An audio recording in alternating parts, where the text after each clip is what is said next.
چاند رات، اس رات کی بڑی فضیلت اور اہمیت ہے۔ ہمارے ہاں اس رات کو معمولی سمجھ کر لوگ جو ہیں وہ چھوڑ دیتے ہیں، اور لوگوں کا شاید یہ خیال ہے کہ یہ رات جو ہے وہ خرید و فروخت کی رات ہے، اس لیے بے شمار لوگ اس رات کو جو ہے وہ بازاروں کا رخ کرتے ہیں اپنی خرید و فروخت کے لیے، اپنی عید کی تیاری کے لیے جو ہے وہ بازاروں کا رخ کرتے ہیں۔ تو لیلۃ یہ جو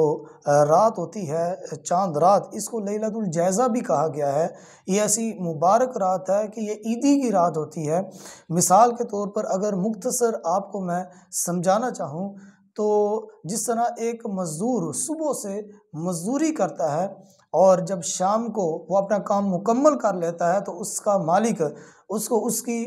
مزدوری جو ہے وہ ادا کرتا ہے، اسی طرح ماہ سیام، ماہ رمضان المبارک کا مقدس مہینے کے جو روزے ہم رکھتے ہیں، تو یہ 29ویں رات جو ہے یہ اللہ رب العزت سے عیدی کی رات ہوتی ہے۔ تو آپ دیکھیں کہ بندہ جب عید دیتا ہے تو وہ اپنی بساط کے مطابق دیتا ہے، تو جب بندہ اللہ رب العزت سے عیدی مانگے اس رات کو، تو اللہ رب العزت اس رات کو بندے کو جو ہے وہ عیدی عطا کرتا ہے۔ تو یہ عیدی لینے کی رات ہے۔ آپ نے پورا مہینہ جو ہے وہ رمضان مبارک کے روزے رکھے، آپ نے محنت کی، اور اس کا جو اجر و ثواب اور اس کی عیدی لینے کی رات جو ہے یہ چاند رات ہوتی ہے۔ اس رات کی بڑی فضیلت ہے، اور دو راتوں کے متعلق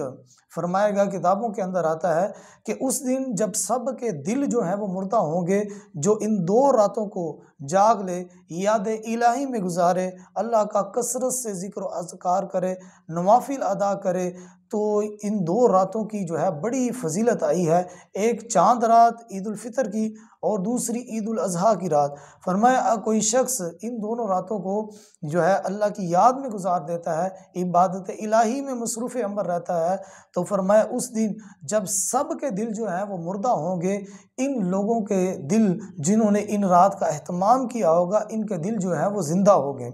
تو لیلۃ الجائزہ جو چاند رات ہے، اس کو جو ہے وہ بازاروں کا رخ نہیں کرنا چاہیے، چونکہ بازار آپ جانتے ہیں وہاں پر فحشی، بے حیائی ہوتی ہے، عورتوں اور مردوں کا خلط ملط ہوتا ہے۔ تو بازار ویسے بھی بری جگہ ہے، جیسا کہ حدیث پاک میں آتا ہے، آپ صلی اللہ علیہ وآلہ وسلم نے ارشاد فرمایا کہ بازار جو ہے یہ بدترین جگہ ہے،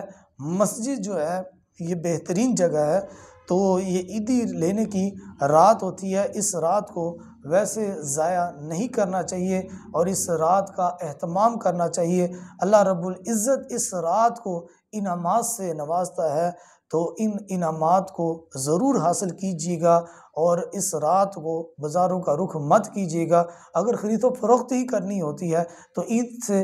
پہلے، رمضان المبارک سے پہلے ہی کر کے رکھ لیا کریں، اور ان راتوں کا جو خصوصاً دی گئی ہیں اہتمام کیا جائے۔ چاند رات کا خصوصی طور پر جو ہے وہ اہتمام کریں، اور اپنے رب سے جو ہے وہ عیدی لیں۔